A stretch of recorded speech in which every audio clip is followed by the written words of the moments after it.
बहुत समय पहले की बात है। ढोलकपुर नामक एक गांव में एक परिवार रहता था।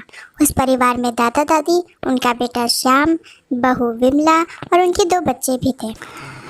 उस घर में बहुत सारे भैंस, बकरियां और एक मोती नाम का कुत्ता भी रहता था। मोहन भैंस और बकरियों का दूध निकालकर शहर में जाकर बेचता था और विमला का पूरा दिन घर के कामों में ही निकल जाता था। अरे बच्चों, तुम लोग यहाँ क्या खेल रहे हो? चलो बाहर आंगन में जाकर खेलो। और हाँ, इस कुत्ते को भी यहाँ से लेकर जाओ। चलो, अब खड़े खड़े मेरा मुंह क्या देख रहे हो? जल्दी बाहर जाकर खेलो। मुझे समझ ही नहीं आता इस कुत्ते को घर में क्यों रखा है।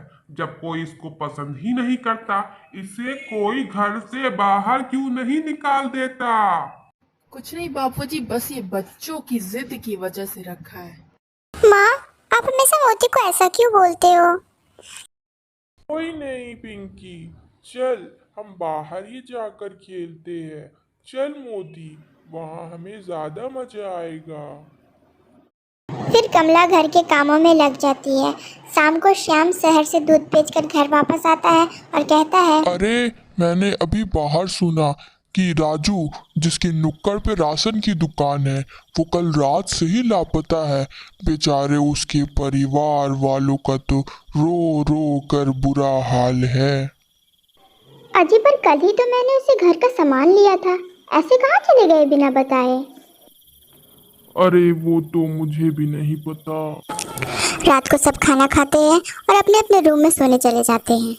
रात को वो चुड़ैल फिर से वापस आती है और इस बार वो एक गांव की औरत को उठाकर ले जाती है। अगली सुबह गांव में हंगामा हो जाता है कि आखिर वो औरत गई कहाँ।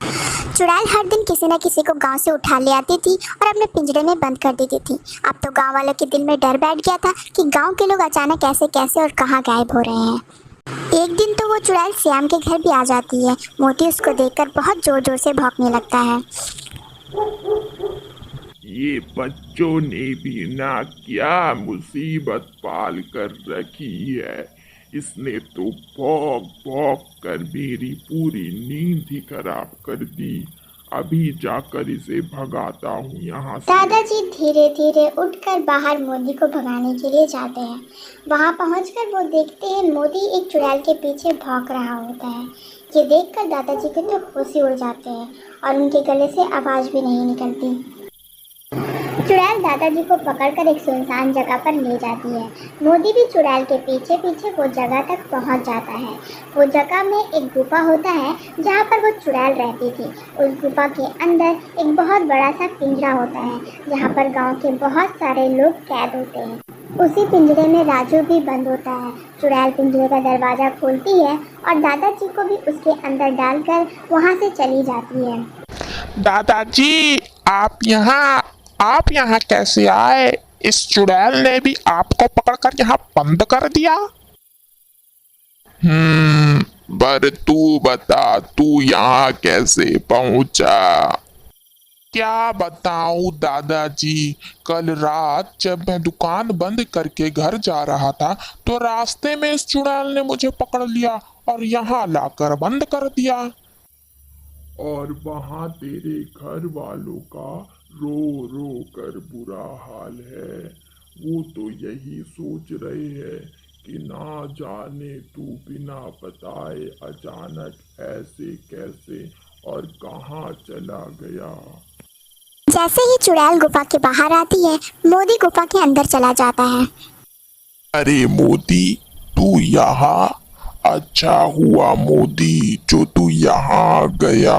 अब जल्दी जा और घर में से किसी को यहाँ लेकर आ, वरना ना जाने ये चुड़ैल हमारे साथ क्या करेगी। मोदी घर वापस जाता है और जोर जोर से भौंकने लगता है, लेकिन रात होने की वजह से किसी को भी उसकी आवाज़ सुनाई नहीं देती।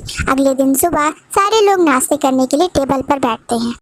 अरे माँ, बापूजी कहाँ है? वो तो सबसे पहले नाश्ता करने टेबल पर आते हैं। मुझे भी नहीं पता, क्योंकि जब मैं सुबह उठी तो वो बिस्तर पे नहीं थे। शायद वो कहीं गए हैं। सारे लोग नाश्ता कर चुके होते हैं और दादाजी अभी भी घर नहीं आते। बहुत देर हो जाती है और अब तो लोगों को उनकी चिंता होने लगती है कि तभी मोदी वहाँ आता है और ज़ोर ज़ोर से भौंकने लगता है, लेकिन कोई भी मोदी के भौंकने पर ध्यान नहीं देता और धक्के मार के उसे वहाँ से निकाल देता है। वैसे तो वो कभी इतनी देर पार्क में नहीं लगाते, फिर आज कैसे इतनी देर हो गई।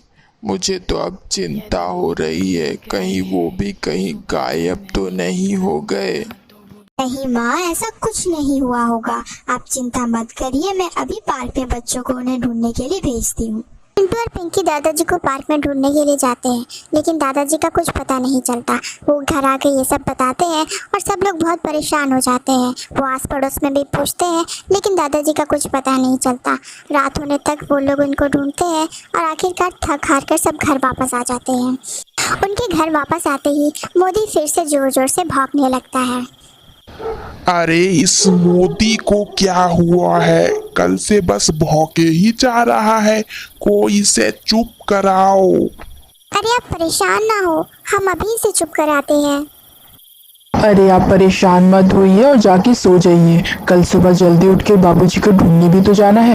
सारे लोग अपने अपने रूम में जाकर सो जाते हैं, लेकिन चिंटू और पिंकी मोदी के पास जाते हैं। क्या है मोदी, तुझे पता है ना दादाजी कहीं खो गए हैं। सारे लोग कितने परेशान हैं और तू है कि उन्हें सोने भी नहीं दे रहा। आखिर तुझे हुआ क्या है? मोदी चिंटू के कपड़े खींचकर बाहर जाता और फिर अंदर आता, फिर उसके कपड़े खींचता और बाहर जाता और फिर अंदर आता। वो लगातार ऐसा ही करता रहता, जैसे वो चिंटू को कहीं ले जाना चाहता हो। शायद ये तुम्हें कहीं ले जाना चाहता है, क्योंकि कल रात जब इसको भूख लगी थी तो भी कुछ ये ऐसा ही कर रहा था। तो चलो चलकर देखते हैं कि आखिर ये मोदी हमें कहाँ ले जाना चाहता है। मोती आगे आगे और चिंटू और पिंकी उसके पीछे पीछे चलते हैं। चलते चलते वो उसी गुफा के बाहर पहुंच जाते हैं। वहां पहुंचने के बाद उन दोनों को बहुत सारे लोगों की आवाज़ें आने लगती है। ये देखने के लिए वो दोनों गुफा के अंदर जाते हैं। गुफा के अंदर पहुंचते ही वो दोनों देखते हैं कि वहां गांव के बहुत सारे लोग और उनके दादाजी एक पिंजरे में बंद होते हैं और वहां एक चुड़ैल भी होती है। चुड़ैल को देख के दोनों बच्चे बहुत डर जाते हैं और बाहर आ जाते हैं। अच्छा, मुझे अब सारी बात समझ में आ गई। कल रात से मोदी क्यों भौंक रहा था, क्योंकि उसे पता था कि दादाजी कहाँ है, लेकिन कोई बेचारे मोदी की बात समझना ही नहीं चाह रहा था। फिर चिंटू और पिंकी ये सारी बात अपने घर वालों से जाकर कहते हैं। घर वाले बहुत ही परेशान हो जाते हैं और कुछ गांव वालों और एक तांत्रिक को लेकर उस गुफा के बाहर तक जाते हैं। तांत्रिक पहले से ही गुफा के बाहर एक रेखा खींच देता है ताकि वो चुड़ैल बाहर नहीं आ सके।